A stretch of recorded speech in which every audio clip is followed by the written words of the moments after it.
আসসালামু আলাইকুম। আপডেট ১৩ তারিখের সকল সংবাদ নিয়ে হাজির হয়েছি আপনাদের সামনে। শুরুতে জানিয়ে দেব সংবাদ শিরোনাম। মানবতা বিরোধী অপরাধের মামলায় শেখ হাসিনার রায় কবে জানাবে আজ। আরও জানিয়ে দেব সিরাজগঞ্জে চলন্ত সিএনজিতে আগুন। আরও থাকছে পেট্রোল বোমা সহ নিষিদ্ধ ছাত্রলীগ ও স্বেচ্ছাসেবক লীগের ৩ নেতা আটক। সর্বশেষ জানিয়ে দেব মধ্যরাতে পল্লবী পরিবহনে আগুন। শুনছিলেন সংবাদ শিরোনাম, এবার বিস্তারিত। মানবতা বিরোধী অপরাধের মামলায় শেখ হাসিনার রায় কবে জানাবেন আজ। জুলাই গণ অভ্যুত্থানের সময় হত্যাসহ মানবতা বিরোধী অপরাধের অভিযোগে ক্ষমতাচ্যুত প্রধানমন্ত্রী শেখ হাসিনা সহ ৩ জনের বিরুদ্ধে করা মামলার রায়ের তারিখ ঘোষণার জন্য দিন ধার্য করা হয়েছে। উভয় পক্ষের চূড়ান্ত যুক্তিযুক্ত উপস্থাপনা শেষে বিচারপতি মোহাম্মদ গোলাম মুর্তজা মজুমদারের নেতৃত্বে ৩ সদস্যের আন্তর্জাতিক অপরাধ ট্রাইব্যুনাল গত ২৩শে অক্টোবর এই দিনে ধার্য করার আদেশ দেন। ট্রাইব্যুনালে অপরাধ ২ সদস্য হলেন বিচারপতি মোহাম্মদ শফিউল আলম মোহাম্মদ ও বিচারক মোহাম্মদ মহিতুল হক এনাম চৌধুরী। রায়ের তারিখ ঘোষণার উপলক্ষে আন্তর্জাতিক অপরাধ ট্রাইব্যুনালের এলাকায় নিরাপত্তা আরও জোরদার করা হয়েছে। কাল সকাল থেকেই পুলিশের পাশাপাশি বিজিবি, র্যাব, আনসার বাহিনী মোতায়েন থাকবে। একই সঙ্গে ট্রাইব্যুনালের এলাকায় কয়েক স্তরের নিরাপত্তার ব্যবস্থা থাকবে। এছাড়াও ট্রাইব্যুনাল এলাকায় সেনা মোতায়েনের চেয়েও সেনা সদস্য দপ্তর চিঠি পাঠিয়েছেন সুপ্রিম কোর্ট। সূত্র থেকে ধারণা পাওয়া যায় আগামী সপ্তাহে যে কোনো দিন রায় ঘোষণা করা হতে পারে। বিচারপতি গোলাম পরোয়ানা মুর্তজার মজুমদারের নেতৃত্বে ৩ সদস্যের আন্তর্জাতিক অপরাধ ট্রাইব্যুনাল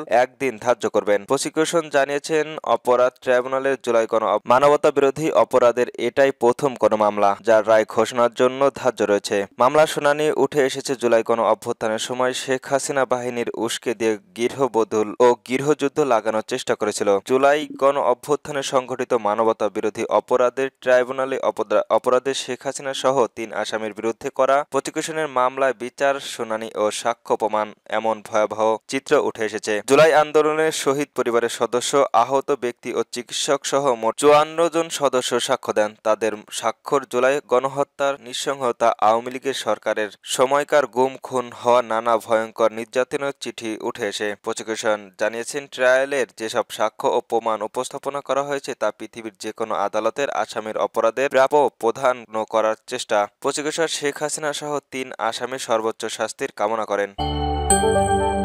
সিরাজগঞ্জে চলন্ত সিএনজিতে আগুন। নারায়ণগঞ্জ সিটি কর্পোরেশনের ৯ নং ওয়ার্ডের একটি চলন্ত সিএনজিতে আগুন দেওয়া হয়েছে।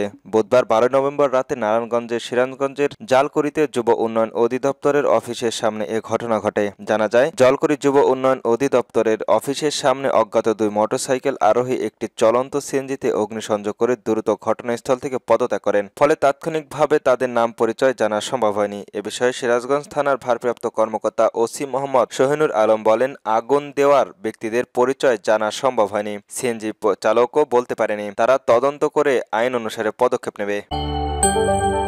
পেট্রোল বোমা সহ নিষিদ্ধ ছাত্রলীগ ও স্বেচ্ছাসেবক লীগের ৩ নেতাকে আটক। গাজীপুর সদর উপজেলায় ভাওয়ালগড় ইউনিয়নের বারচেলিয়া এলাকা থেকে নিষিদ্ধ আওয়ামী লীগের ২ ও স্বেচ্ছাসেবক লীগের ১ নেতাকে আটক করেছে জয়দেবপুর থানা পুলিশ। আটক ব্যক্তিরা হলেন ভাওয়ালগড় ইউনিয়নের ছাত্রলীগের সভাপতি নোমান, দপ্তর সাধারণ সম্পাদক আকাশ, ভাওয়ালগড় ইউনিয়নের স্বেচ্ছাসেবক লীগের যুগ্ম আহ্বায়ক রাসেল। স্থানীয় সূত্রে জানা যায়, বুধবার ১২ নভেম্বর রাত ৯টার দিকে স্থানীয় জনতার ওই ৩ জনকে সন্দেহ করলে আটক করে দেন। পরবর্তীতে তাদের ব্যাগ তল্লাশি করে একটি প্লুটোন বোমা দেখতে পেয়ে পুলিশকে খবর দেন। পুলিশ ঘটনাস্থল থেকে ৩ জনকে আটক করে থানায় হেফাজত করে নিয়ে যান। জয়দেবপুর থানার ভারপ্রাপ্ত কর্মকর্তা ওসি তৌহিদ আহমেদ বলেন, আটককৃতদের থানায় হেফাজতে নেওয়া হয়েছে। তাদের বিরুদ্ধে আইনগত ব্যবস্থা প্রক্রিয়াধীন রয়েছে।